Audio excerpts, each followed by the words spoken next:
Yo, yo, yo, what's up, everybody? Thank you for tuning in to yet again another fantastic indie creator interview. It's your Caper Sarah Cody, and we're keeping it geekly with our two new friends, Matthew Summo and Pete Collins, here to break down the Bardic Verses, which is dropping their Diamond Code in December in shops in February, and everything in between. How are you guys doing, Pete? It's awesome to get you on. I mean, thank you so much for helping me create this. I love dropping these off wherever I can. Yeah, these things are gorgeous. Are you still doing commissions on those? I am. Yeah, I've done total at this point. I think I've been 68. So hey, be that lucky number. Nice. Yeah, nice. But yeah, it's awesome too because I get to meet people that I normally wouldn't, chat with. I get to, there's always that back and forth, throughout the process. So it's been awesome. It's been really cool. That is awesome. So let's properly introduce you to Matthew. We'll start with you first. How did you get into creating comics? Oh man, good question. When I kind of figured out the formula on how comics worked, that there was a writer, penciler, inker, all that stuff is when I really wanted to make a concerted effort to be into comics. So around 2009, I was a member of this old forum for Jeff Johns' website called The Comic Block, and I would connect with creators there, and they kind of walked me through how they got into comics, stuff like that. I just absorbed all that information. I created a very poorly written one-shot and just kind of went from there. That was like my resume for a minute, and that actually got me a job doing work for a publisher that sadly no longer exists, a subsidiary of video game publisher Take-Two Interactive. I mean, they published Grand Theft Auto, the WWE games, all sorts of amazing, incredible titles. I wrote a series there called Dedication, and then my career kind of kicked off from there. I've been doing a lot of anthology work until currently, where I hooked up with Pete at our day job, and we did the Bardic Verses together. You guys work together? Yeah. What a small world. Holy crap.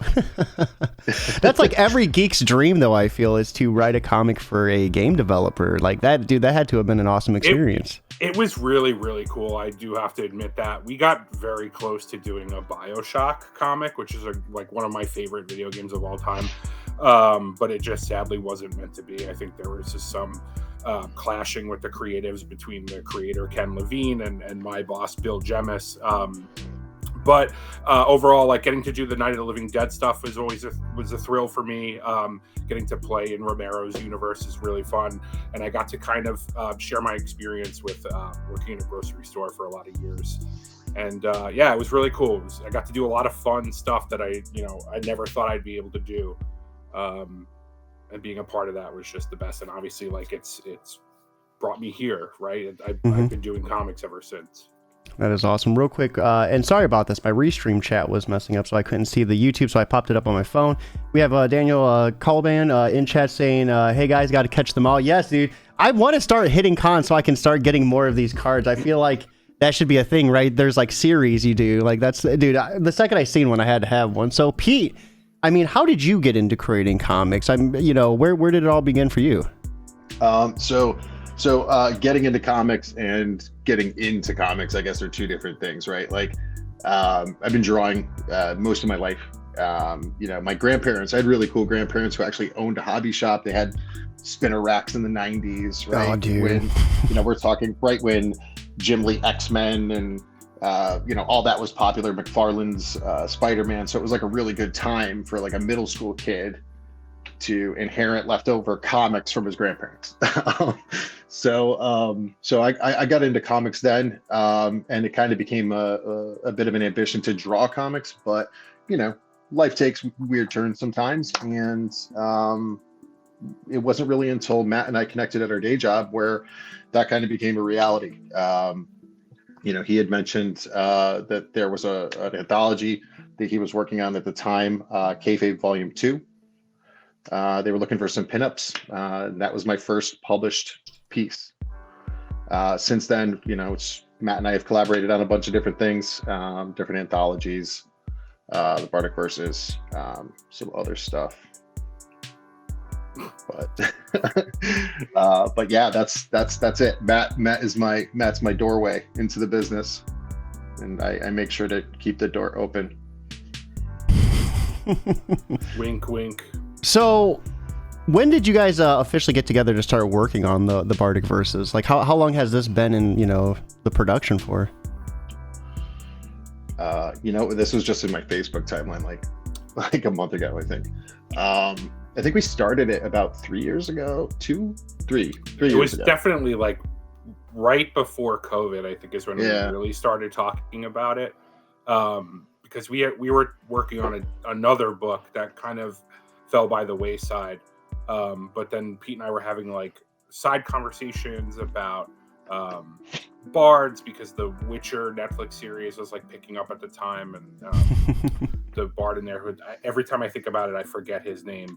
Jasker, yes. He was like I just like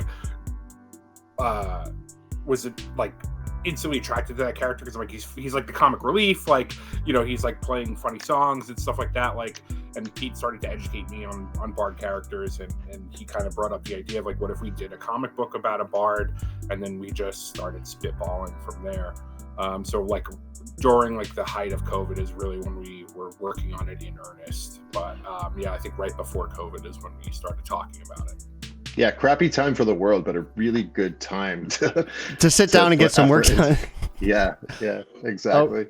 Real quick, we have Daniel saying, I got a pack designed card too. And then Philip Butehorn. I wanted to make sure I said that last name correctly. Mm-hmm. Great creative team. I got to say, I'm loving the vibe you guys have. It's even more, I guess, like remarkable you two work together. Like that has to be like endless, like creative, like, just like spitballing, like just passing each other in the hall. Like, hey, what about this? Like, so hilariously, shout out to my cat who just walked past.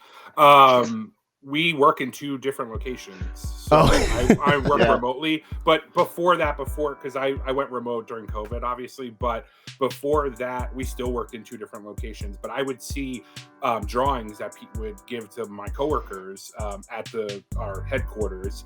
And I would just ask them, like, who drew that? Like, does this person draw comics? Like, what's his name? Like, where can I talk to him? And then we finally met up. We had our meet cute at the holiday party. Mm-hmm. And we were just talking, and I was like, hey man, like, do you have any interest in drawing comics? Like, I've seen, like, famously he drew a Batman for one of our coworkers who's like really into Batman, and that's what kind of tipped me off. And then the rest is history. Bardic history. It was kind of like Love Actually by way of the MCU. Okay.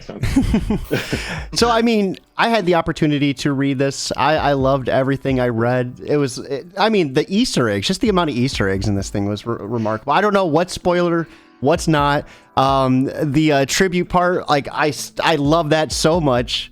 I won't go much deeper than that because I don't want to spoil too much unless you guys want to, but just the different influences, the different even art styles in the interiors. Where did I guess I know you were talking about the idea for the bard, but where did the idea for this come about? Is this it felt kind of like I would say almost like an anthology through storytelling, if that's not mistaken. I wanted to convey like showing different methods of singing, like a bard is a musician, right, and storytelling in the art. So we decided we picked artists or art styles that we wanted to work with, and then tailored the stories around that stuff. So in one of the first stories, To Catch a Thief in Leaffield, like that's a Rob Liefeld styled story, so Pete really had to do a lot of digging into like old X Factor and cable stuff, like so much. So a lot of there's a lot of Easter eggs about Rob in the book. I mean, this isn't really a spoiler, but the thief that they catch like sort of maybe kind of resembles Rob, not really, but Pete really did a lot of the obviously a lot of the heavy lifting, but a lot of the coming up with the gags. Like there's a merchant in, like, because the town is famous for their market, there's a merchant that sells boots that are like just ugly, horrible to look at. Awful. Yeah. They're all triangles. So there is a lot of that stuff. One of these days, soon, probably during Kickstarter for Volume 2, spoiler, we'll record a video pointing out, because like you said, there's tons of Easter eggs. There's stuff in there that I don't even think, like a lot of deep cuts in there that people probably haven't picked up on, but I think it would be fun to point them out because there's so many per page. So Pete, for you, was it challenging to hit all these different beats with the different like art styles and interiors, or was it something that it just kind of came natural to you? It was a challenge in a good way. Trying to emulate someone's style, is that's a challenge. But also, I found myself picking up certain traits, certain habits, certain good things, certain bad things in doing so. I ended up having to redo several of the pages because, like, in between these stories, I'm doing it in, we'll say, my style, where it's more uniform in between these songs that Martiln sings, right? And I had picked up certain little traits from, like, these different chapters that I did for different artists, and it's like, okay, now I've got to go back and I've got to adjust my own style, which was, it worked out. It worked out well, I think. But it was a challenge. It was a fun challenge. I have a better appreciation for some artists that, I wouldn't say I was a fan of before, right? Like, I love Frank Miller. I think he has done some really awesome stuff. But I wouldn't say he's my favorite artist. Mm-hmm. But having tried to emulate that Sin City noir style, I have a better appreciation for it. And I learned very quickly, like, my light shadow contrast definitely needs some fine tuning, so it was really educational. I loved it. I felt like you really killed it too. I mean, especially on the Frank Miller piece, like, I just found it so visually striking, the way you outlined the character, and we were talking backstage about it, but I'll gush about it online. We'll make it official. Like, it was such an awesome piece. I loved it. Matthew, for you, I mean, you did such an awesome job balancing, like, what I felt would be like typical Bard humor within the storytelling, ending on like jokes and punchlines. Is this something that you typically kind of wrote towards, or with the different genres that you may have created, did you find this a struggle as well? I mean, I don't want to say like I'm naturally like inclined to humor, but I I'm a funny guy. I consider myself to be humorous. But I will say, like, my career in comics hasn't really indicated that. I think I've done a lot of horror stuff. Like, if you looked at my resume, there was more horror than anything else, which is strange because I wasn't really growing up. Like, I wasn't really like a horror guy until like my late teens.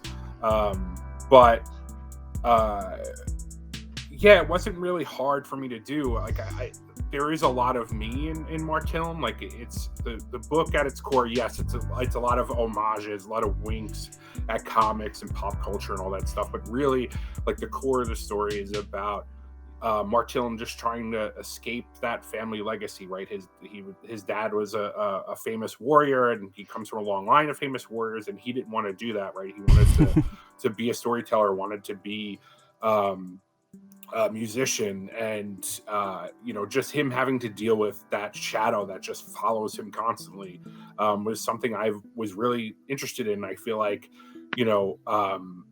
I'm trying to do that, right? I'm trying to break out on my own and cast my own legacy. So I brought a lot of those feelings, a lot of that stuff into the character, and I mean, hopefully it shines through. But it wasn't difficult, man. It was a lot of fun. I think bouncing ideas off of Pete and really just it being a completely collaborative effort, as most good comics are. It was a joy. Truly, like, it was the most fun I've had doing comics in a really long time. So I'm glad the response has, like, from when we kickstarted it and people got their copies, has been nothing but great. I mean, we're very fortunate to put something this large out, 80 pages of story out and to have people be so receptive of it it makes this worth it, right? Like the stressing about the Kickstarter, like doing all the press before the Kickstarter, during the Kickstarter, like refreshing the page every day, bringing us to this point now, where Band of Bards picked up the book, and now we're going to be in previews in December, in print again in February. Like it makes all that stuff worth it. I was going to say, it's like, it feels like a cheat code that I get you guys when you're not super stressed about the Kickstarter, not always looking at the screen, like we're all chill, having a good vibe here. What did the collaborative effort look like between you two? I mean, the story like had like a, it felt like a main like backbone, where you were following like a story, but then it, each had its own separate story in between. Like, how did that work between you guys? First and foremost, I'll go on the record as saying that Matt has set the bar really, really high for any other writer I ever work with. So his script is concise to a point. It exudes the emotion that he wants it to kind of come out. But it's flexible enough for me as an artist to be able to get in my little bits and pieces, to have fun, to play with angles and things like that. He's rigid where he needs to be, but not as much as as an artist I would have expected, right? So there was a lot of back and forth between us in instant messaging and that sort of thing, right? Where it's just, hey, I have this idea, what do you think? Go for it, I trust you, right? And it's there was a lot of that, which is really, really awesome. I think a lot of the individual portions were kind of done in bulk, right? We started with like Maiden, I think, right, Matt? We started with a Maiden to Smite for. Yeah. And then we worked our way back and forth. And in between stuff, I would jump in and do like, my style to kind of fill it in. So it wasn't entirely like produced sequentially, 1 through 80. But it was done in batches for sure. I love it. Can we give a shout out to the cat? I love cats. My cat usually will jump in the background. Fucking awesome. I had one that like was cleaning itself like right in the middle of an interview. I'll have to find that and clip it. But I'm just like looking. I'm like, what are you doing right now? I just want to make one thing very clear. Like normally if I'm like working, watching TV, she's like a non-entity. She is off doing her own thing. Of course, when I have to, she's like sitting in my lap, but she never does. Like whenever I have something like this going on, she's like, I want attention right now. That's it. Any other time, like I'll be on work Zooms and in work meetings. Like, nope, if I'm sitting here, I'm doing a podcast of all things. She's like, I want to be in the background. I want to be on your lap. I want to be all over the place making noise. Like, so yeah, shout out Frances Bean. Here she is on my lap right now. I have a cat named Bella who's pretty much just like that. She'll like a lot of the times try to jump up and she'll yank my headphones out of my ears. And it's like, come on, dog, please. We have Daniel coming in on YouTube saying you only refresh the Kickstarter page once a day. I don't know. I feel like there's some creators out there, they like wear their mouse out like clicking that thing. We launched during a work day, and I remember that day because I was useless that entire day. I was online, but like not really doing anything. I had Kickstarter open and just refresh, and him, like Pete and I would go back and forth, like, oh, look who this person just pledged. Like, we got to post this thing on Twitter now.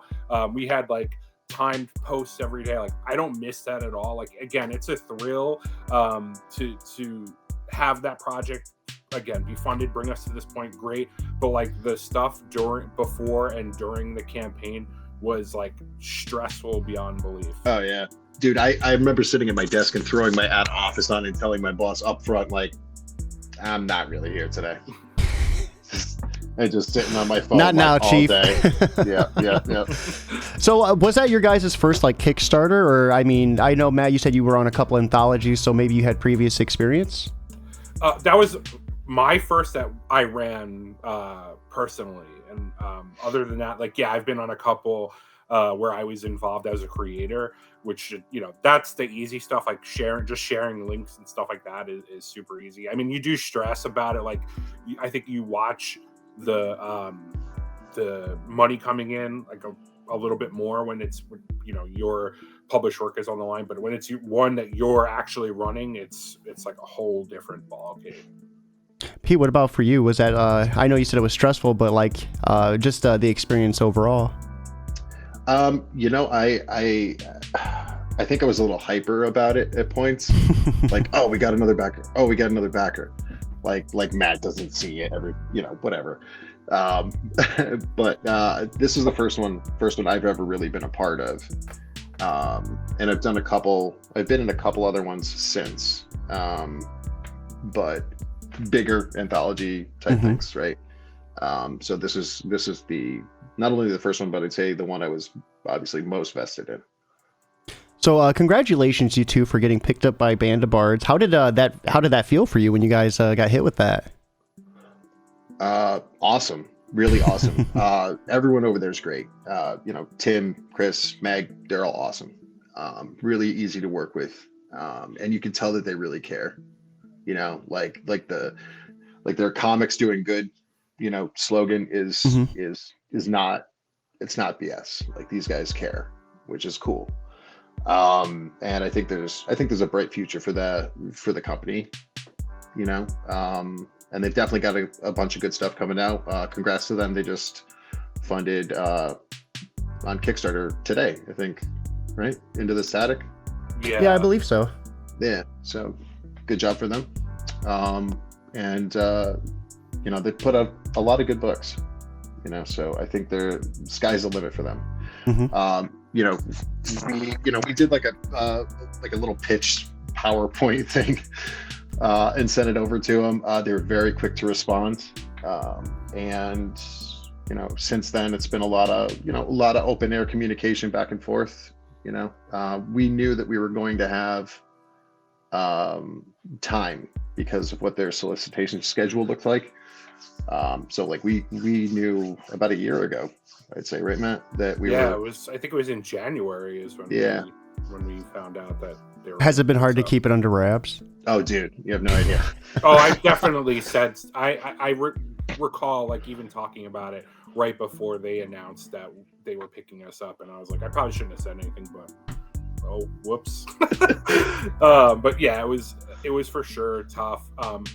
I laugh about it because their Band of Bards, we're the Bardic Verses, like, it's so on the nose, but like it just makes sense to me, you know, like it makes sense for us to be with them, and again the support that they've been giving the book. Just to talk about New York Comic Con, which just passed, Megan, she's like the marketing guru at Band of Bards. She was at the Comics Pro Retailer Roundtable on Thursday, and she was promoting the book. She said the reception from retailers has been awesome. That's awesome. So it's huge. Yes, it's a small operation, but the amount of work and care and stuff that goes into the stuff that they put out is huge, and that's really important to Pete and I, because no one cares about this book as much as we do. You know, it's our labor of love, something that was born during, you know, one of the toughest times, I think, for everybody. And to see that enthusiasm for our book be matched by the publisher that's putting it out is huge. So kudos to them, and thanks to them for all the work. And we're excited to, you know, see it in previews. That's every creator's kind of dream for something that they self-publish initially, to see their book able to be ordered by shops. Like, we just want to get it in as many hands as possible. So it's been great.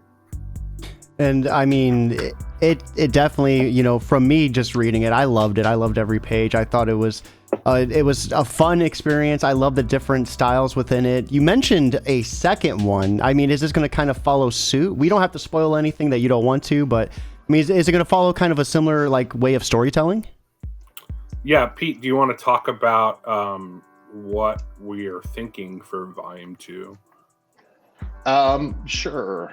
All right, so it's going to start right where the first one ends. So it's not going to be there's no time jump or anything like that. It's going to lean a little darker at points, but with that same nice humor and charm that the first one offers. I don't think we've finalized a full list of where we're paying homage, but we've kicked around a bunch of different ideas, right? Like I think Wrightson came up, Art Adams came up. Who else am I forgetting, man? Junji Ito. Oh yeah, dude, I'm so excited for that. I'd actually never read any of that stuff before Matt suggested it, and now I own like 15 books. So it's good. It's good stuff. It's all for reference. That's what I tell myself when I go spend all that money. I was gonna say that must not be cheap. No, those books are not cheap. Yeah, they're like what, 50 a pop really. At some points. Like 30 to 50, yeah, something like that. So, but yeah, it's gonna be the same formula.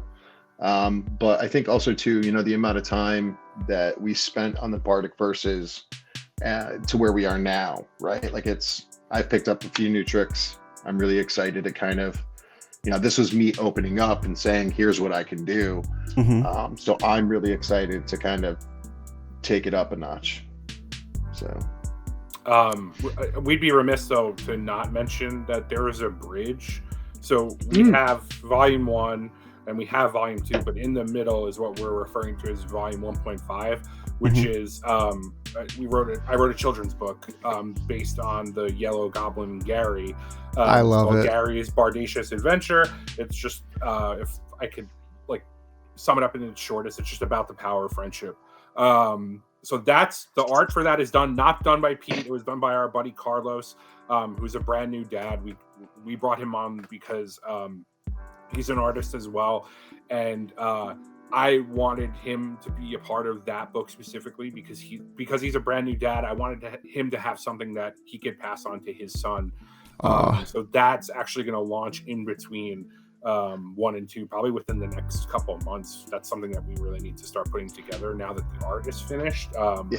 We'll start talking about what we're, what's the plan, how are you going to print it, all that kind of stuff. But yeah, that's in between 1 being able to be ordered in shops and then 2 going on to Kickstarter. So we have quite a bit happening in between all of our other projects that we have going on. And then we're going to have the description of YouTube updated with their socials. Be sure to check them out in December to hit up the Preview Worlds link to pre-order Bardic Verses from, you said Diamond? Yeah, it'll be in Diamond Previews. I don't know the exact date in December, but starting in December, I'll be tweeting it, Instagramming, Blue Sky, Friendster, MySpace, like wherever. So I many platforms. Yeah, too many, but some of those aren't inactive. But I mean, it's more or less. It might as well be those because I'm on so many different social media profiles now that I'm just like, it's too much.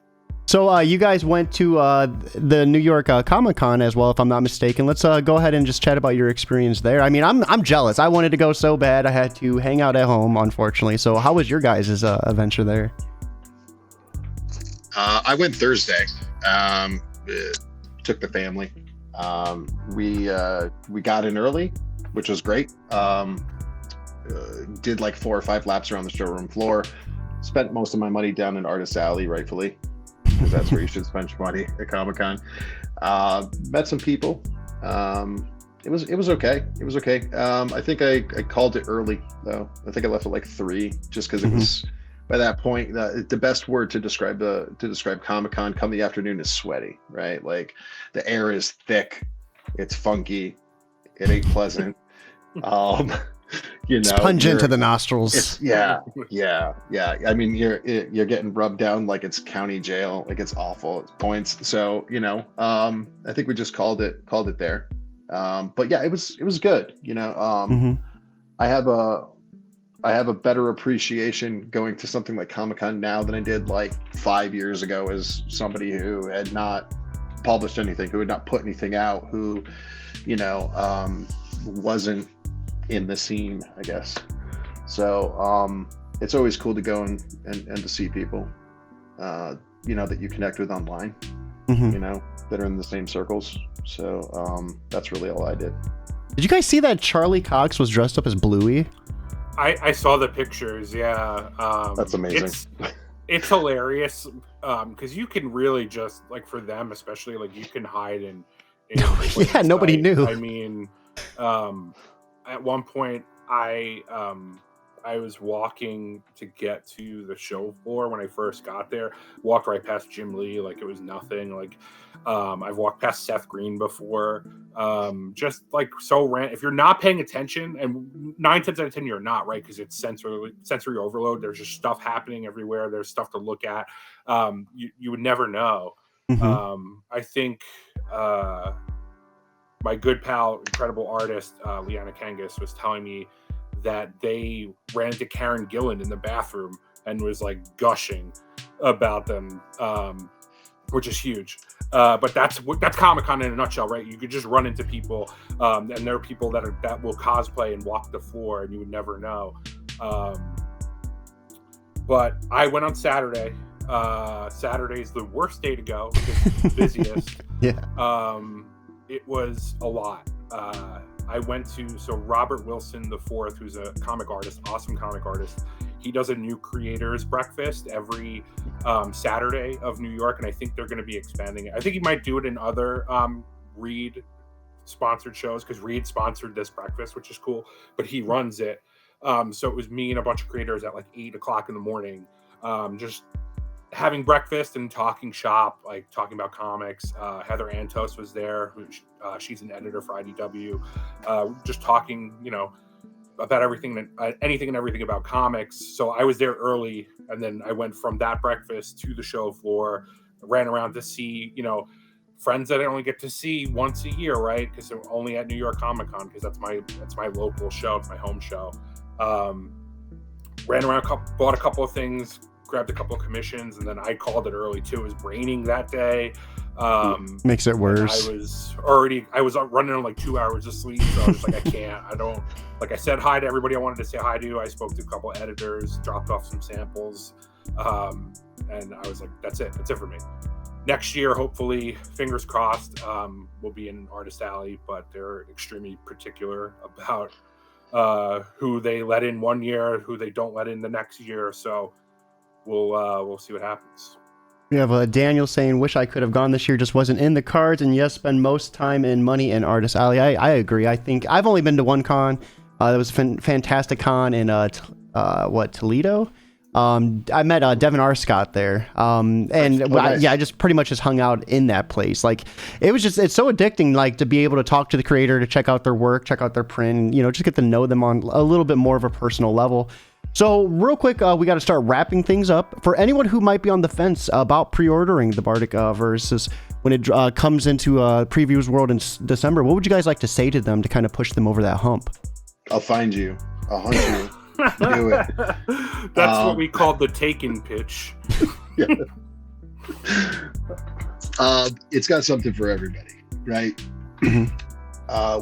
Yeah, we pay homage to a bunch of different artists, to a bunch of different, things in pop culture. But at its core, it's a story with heart. And it's a story that's going to continue. It's something that we put everything in that we could, and I think it shows. And you're not gonna walk away from it with the sense that you wasted your money. At least I hope not. So that's the best reason I could give. Yeah. I mean, I to echo that sentiment, like we just had fun, right? Like it's silly, it's stupid. There's so many like silly jokes and Easter eggs, like we said earlier. But again, like it's just like a story about a guy trying to break out on his own, and how that stuff will catch up with you. So yeah, there's something for everybody in it. It's a fun time. It's definitely worth the price of admission, I would say. And I'm a little biased, but again, all of the feedback that we've gotten about the book has been overwhelmingly positive. So thank you to everybody that supported the Kickstarter and provided all that feedback. And yeah, I mean, don't just take our word for it. Like, go out to the shop, check it out, and let us know if you pre-order it. We have Daniel swoop in and say, I swear New York Comic Con Artist Alley selection is rigged. Rigged, I say. Yeah, I can't even imagine. I just know there's a lot of people who always, want to get on and then they never get selected. I don't know what the process even looks like. I have a lot of thoughts that I won't go into publicly about it. It's a little suspicious that so they say up front that just because you have gotten a table in the past doesn't mean you'll get one this year. And I've seen it happen. I've tabled there, I think, 3 times over the course of the many years that it's been going on. But there are certain creators that will get the same table spot every year. And I'm like, that's suspect to me. And that's fine. Yeah. Good for them. Like, if you have those connections, use them. That's what they're there for. But I think I feel that indie creators should take a little bit more of a precedent over established creators for Artist Alley, because these are the people that are like trying to cut their teeth. And I get that the names bring people in, right? I think there's a way to balance that. I do think they tend to lean towards, oh, well, you didn't get a table in Artist Alley. Here's a more expensive table on the show floor for you indie creator. And it's not feasible for most people. Artist Alley is reasonable for the amount of time that you're down there. But yeah, I really truly believe that it should skew more towards indie creators, but that's probably an unpopular opinion. But we'll see. Next year, we're going to try again and hope for the best. So before we wrap up, I have 2 last questions. The first is usually just a piece of advice, and then we're gonna get to some video game talk. We have to get there. We teased it a little bit, and we're gonna do the damn thing. But before we do that, so for anyone looking to just get into creating comics, they're hesitant. They want to wait until they're perfect, whatever it is. Just struggling to get started. What would be your biggest piece of advice to kind of help them break through that? Matt said something to me at one point. I don't recall what the situation was, but I think I was flustered about something. Like I had seen something somewhere online, and I think it was just, honestly, I was being bitchy about somebody else's success probably. But Matt said something to me and it resonated. It kind of stuck with me for a while. He said, keep your eyes on your own paper. And that's really what it comes down to. No 2 journeys into comic books are the same. Some good shit. That is some good shit. He's got some pearls, man. So it's one of those things where it's like, make the story you want, invest what you can in it, do the best you can, and be content with the outcome. That's it. I agree. Thank you for bringing up that quote that I forgot that I said. You're welcome. Another quote so I have a couple of different things. You mentioned the story being perfect. I think in comics, done is better than perfect. Mm-hmm. Like if you start a story, finish it. The path to comics is littered with unfinished stories. And then, again, it doesn't have to be perfect, but finish the story and then edit it after that. Do whatever you can to get that stuff out there. I think it's much easier now than it ever has been to publish a comic book because of the advent of Kickstarters and Indiegogos and Zoops and whatnot. Like there's so many ways to do it. Webtoon, that's huge. Like do it however you can, but just finish the story, as Cody Rhodes would say. My other piece of advice in regards to Pete saying eyes on your paper that I said to him is the thing about comics, there's room in comics for everybody, as small as a community as it is, and it's real small. There is a ton of creators, but the community is not that large. There's room for everybody, and a rising tide raises all ships. Is that how that quote goes? So somebody else's success isn't hurting you, right? Somebody getting a book picked up or getting a work for hire gig with Marvel or DC or whatever, that doesn't hurt you at all. And you never know, like if that's a friend of yours, like maybe work will come their way and they'll, they can't do it, they'll recommend you for that. Like I think it's, you just have to do the work and things will happen, as long as you're a decent human being, or decent enough. right? decent enough human being, and you know how to hit a deadline, the sky's the limit. So just put the work in, finish your stories, and good things will happen. All right, now let's get down to business. What have you guys been consuming? Video games, of course, TV shows, movies, books, comics. Pete, we'll start with you. Baldur's Gate 3 has literally sucked up my free time. It is, I played D&D for years, right? Mm-hmm. So it's like this is that D&D game that I have always wanted. So it's been nice. I've been playing two different games concurrently, which has been a trip. That's how you know you're hooked. Yeah. When you're playing, I'm playing like, the paladin and the, priest scumbag kind of guy at the same time. So it's been weird, but it's been amazing at the same time. TV wise, not much of anything. A lot of pro wrestling. That's pretty much it. And comics, if you haven't read Transformers yet, why not? I'm not a Transformers guy. I liked Transformers when I was a kid, like watching the cartoons, all that, but I never like dove into the lore. This comic is amazing. Absolutely amazing. So Matthew, what about you? I'll start with comics first. I just read that Transformers today. I've had it since it came out. I can't say enough about it. I think Daniel Warren Johnson, pound for pound, is probably the greatest artist working today.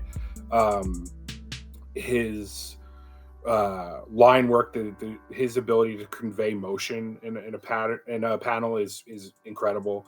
Yeah. My dream, DC, if you're watching or listening, is to have him do a Batman book, because there's nothing I would love more than to see Batman German suplex the Joker, or give the Scarecrow the Rainmaker or the One-Winged Angel. He really and you'll see it in Transformers, not to spoil anything, but there's definitely a lot of pro wrestling in Transformers, and again, he's so good at that stuff.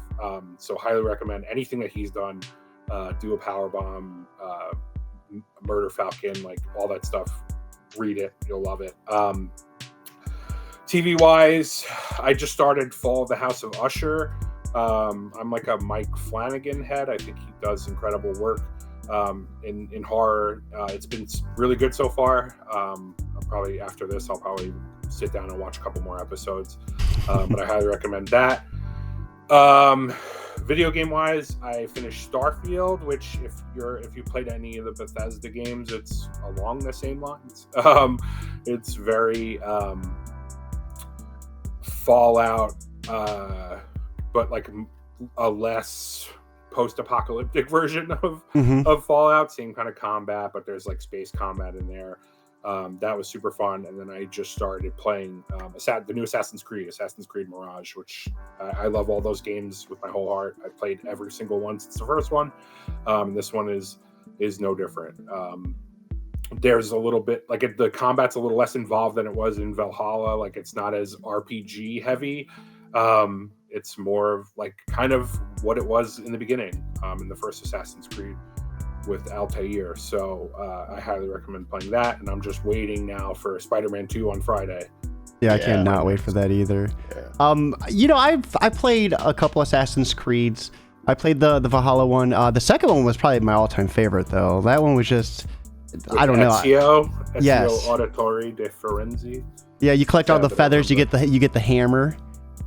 Like, dude, I was a completionist on that. It had that completionist itch to get everything you possibly could. And I remember the first one, you got 500 flags you got to collect to get like the trophy or the achievement on the Xbox, whatever it was.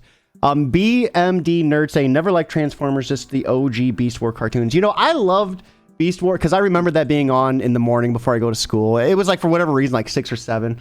I have Rat Trap chilling up on my shelf right now.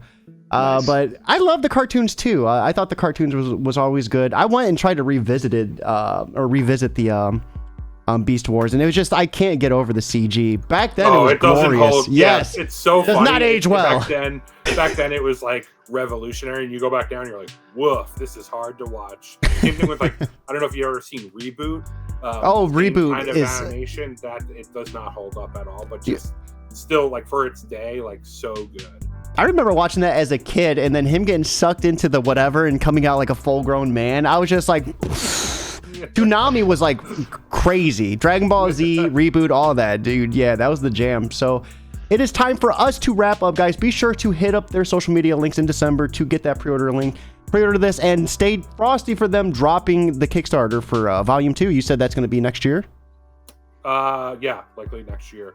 But 1.5 will be before that. So Gary's Bardacious Adventure, the children's book, in the vein of like the Little Golden books, that'll be before Volume 2. So you definitely want to pick up 1.5 or Gary's Bardacious Adventure, because it does sort of tie into Volume 2. I don't want to say anymore, but definitely you're going to want to bridge the gap between 1 and 2.